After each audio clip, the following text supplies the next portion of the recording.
आज हम पढ़ाएंगे हिंदी पाठ पुस्तक ज्ञानसुधा क्लास 4 के लिए ये है। चलो देखते हैं कौन सा पाठ पढ़ाएंगे। तो पाठ है ये चैप्टर 8 कबीर के दोहे, मतलब कबीर की बानी यानी कि भोजन। बहुत ही अच्छा कविता है, बहुत ही अच्छा संदेशा दिया है इस कविता में। यह लिखा है, कबीर जी ने अपने दोहे के माध्यम से हमें बहुत अच्छा संदेशा दिया है। उनकी भाषा शैली बहुत ही सरल और प्रभावशाली थे। आज भी उनके दोहे हमारे दिल को छू जाते हैं। तो हम दोहे को पढ़ें, क्या बानी लिखा है, और सारे बच्चों भी हमारे साथ पढ़ाई करें। ये जो पंक्तियाँ वो लाइन बाय लाइन देखते रहें। हम सारी पंक्तियाँ को अच्छे से समझा देंगे और ध्यान से सुने और समझे। कल हो करे सो आज कर, आज करे सो अब, पल में परले होयोगी बहुरी करोगी कब। इसका मतलब है कि हम जो काम कल के लिए सोच के रखा है वो आज करना है, जो आज के लिए सोचा है वो अभी करना है।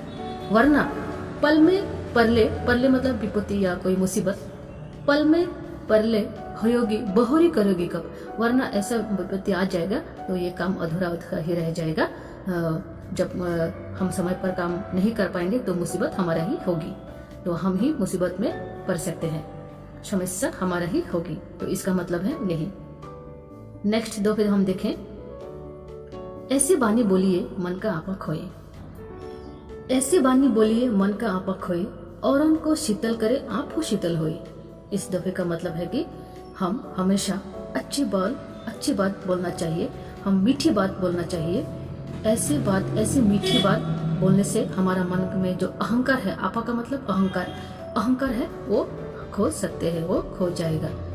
इसलिए हमें हमेशा अच्छी बात मीठी बोलनी चाहिए। और उनको शीतल करे आप हो शीतल हो, और उनको दूसरों को भी आप ठान करे, मिजाज बनाए, आप ही ठान हो, मिजाजी हो। इसका मतलब है यही। तो हम हमेशा मीठी बात बोलनी चाहिए और दूसरों को भी मीठा बोलना सिखाना चाहिए। इस दोहे का मतलब ये है। तो अगर हम मीठी बात बोलेंगे हमारे मीठी बातों से दूसरों को भी जो स्वभाव है वो अच्छा हो सकता है, हमसे वो सीख सकता है। तो कुछ ऐसा है, अगर हम बुरा बर्ताव करेंगे तो बुराइयां ही होगा, अगर हम अच्छा बर्ताव करेंगे तो अच्छा ही होगा। तो यही है इस दफे का मतलब। तो नेक्स्ट है, सांस बराबर तक नहीं झूठ बराबर पाप, जाके हृदय सांच है ताके हृदय आप। इसका मतलब है कि जो सच का साथ देता है वो ही सबसे अच्छा तप होता है, तपस्या होता है। यानी कि जो सच्चाई में जो लड़ते हैं, सच्चाई के लिए जो लड़ते हैं वही अच्छा तपस्या होता है। और झूठ सबसे बड़ा पाप होता है, झूठ नहीं बोलना चाहिए। झूठ का जो सहारा देता है वो अच्छा तप नहीं होता है। जाके हृदय साच है ताके हृदय आप। इसका मतलब जिसके हृदय में सच का सहारा है, सत्य है, जिसके हृदय में हमेशा सत्य का साथ है, उसके ही हृदय में आपका मतलब है रब खुदा यानी कि गॉड, उसके ही हृदय में हमेशा गॉड होता है, उसके साथ हमेशा गॉड देता है। तो इसका मतलब है यही कि हमेशा हमें सच का साथ देना चाहिए, जिसके साथ सच का साथ उसके साथ भी खुदा का भी साथ होता है। तो बहुत ही अच्छा पंक्तियाँ समझाया है कबीर जी ने यहाँ। तो हम नेक्स्ट देखें, दुख में समीरन सब करे, सुख में करे न कोई। इसका मतलब है, जो समीरन का मतलब है टू रिमेम्बर। जब हमारा दुख होता है, हमारी जिंदगी में दुख मुसीबत आ जाते हैं, तब हम भगवान पुकारते हैं, उसका पूजा पाठ करते हैं। हाँ, जब हमारे लिए जिंदगी में सुख आता है तब हम भगवान को भूल जाते हैं। तब ये तो बात सही है, जब हमारी ज़िंदगी में सुखों से भरा हुआ रहता है तब हम भगवान को, ईश्वर को, अल्लाह को भूल जाते हैं। जब हमारी ज़िंदगी में दुख आते हैं तभी हम भगवान के नाम लेते हैं, भगवान को याद करते हैं। तो इस दफे का यही मतलब है, जो सुख में समीरन करे तो दुख काहे को होए। इसका मतलब है, अगर हम सुख में भी खुदा को याद करते, भगवान की पूजा पाठ करते, तो हमारी ज़िंदगी में दुख ना होते। ये तो बात सही है। तो इस पंक्तियों का मतलब है, हम हमेशा सुख दुख में भी खुदा को यानी कि रब को, ईश्वर को याद करना चाहिए, ईश्वर की पूजा पाठ प्रार्थना गिर जाना चाहिए, है ना। तो यही है इस दफे का वाणी, बहुत ही अच्छा वाणी है। नेक्स्ट है, अति का भला न बोलना अति की भली न चुप। इसका मतलब है ज़्यादा बोलना भी अच्छी बात नहीं है, ज़्यादा चुप रहना भी अच्छी बात नहीं है।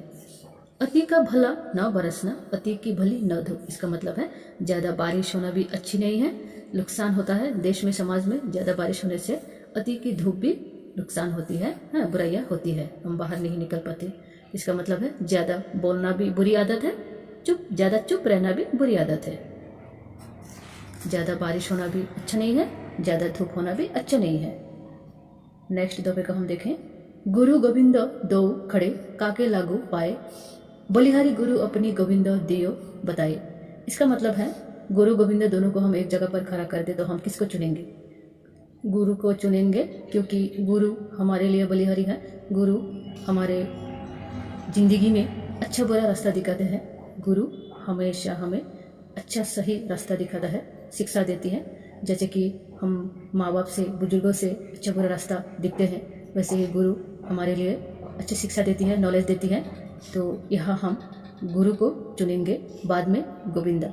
गोविंदा का रास्ता हम किससे मिलते हैं? शिक्षक से मिलते हैं, गुरु से ही मिलते हैं। तो इस पंक्ति का कथन यही है, अगर हम दोनों को एक जगह पर खड़ा कर दें तो हम किसको चुनेंगे? पहले हम गुरु को चुनेंगे। गुरु को चुनने से ही हमें भगवान का रास्ता मिलता है। तो नेक्स्ट दफा है, बड़ा हुआ तो क्या हुआ जैसे पेड़ खजूर, पंक्ति को छाया नहीं फल लगे अति दूर। बड़ा हुआ तो क्या हुआ जैसे पेड़ खजूर, पंक्ति को छाया नहीं फल लागे अति दूर। यानी कि बहुत बड़ा खजूर का पेड़ जो है, जो रेगिस्तान में होता है, तो उस पेड़ से हमें इतना आसानी से पेड़ तोड़ कर नीचे ला नहीं सकते, तो उसको बहुत मेहनत करनी पड़ती है। और जो उस पेड़ के नीचे जो लोग आते जाते रहते हैं, कि ट्रैवल करते हैं, उस पेड़ से कोई छाया भी नहीं रहते, कोई भी लोग वहाँ रुक कर छा नहीं मिलते। तो इसका मतलब है कि अगर इंसान के काम नहीं आए, जो कोई मुसीबत आए, फटाफट इतना आसानी से काम नहीं आए, तो उस इंसान का कोई भी काम नहीं है। तो उस इंसान को खजूर के पेड़ के साथ तुलना की है, जैसे पेड़ खजूर खंबा जैसे होता है। तो यही है इस दफ़ा का, इंसान का ही काम होना चाहिए, जो मुसीबत दूर कर सके, जिस इंसान से फटाफट यानी कि तुरंत मुसीबत दूर हो, वैसा ही इंसान होना चाहिए। तो नेक्स्ट है, माटी कहे कुम्हार से तू क्या रोंधे मोही, एक दिन ऐसा आएगा मैं रंधूंगी तो ही। इसका मतलब है जब कुम्हार पेड़ के नीचे कुम्हार माटी को उसका जो पेड़ है, टांग से उसको बहुत दबाता है, तो मिट्टी कुम्हार को बोलता है, तो आज तो तू मुझे पेड़ से दबा रहा है, एक दिन ऐसा आएगा तू मुझ में ही नाश हो जाएगा।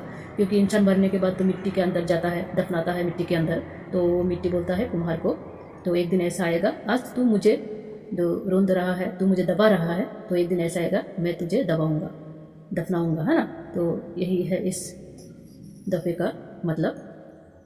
करत करत अभ्यास करे जरमती होत सुजान, रस्सी आवत जात ते सील पर परत निशान। इसका मतलब है जो काम हम कंटिन्यू करें तो वो काम सफल ही होगा। जो ऐसा काम हम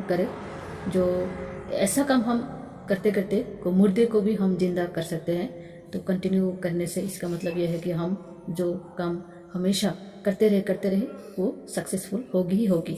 तो जैसे कि रस्सी में उदाहरण दी है कि जो रस्सी से हम कुएं से पानी निकलते हैं, तो वो रस्सी को जो धार है, वो जो कुएं के किनारे पर लगता है, वो हमेशा लग कर एक निशान हो जाता है।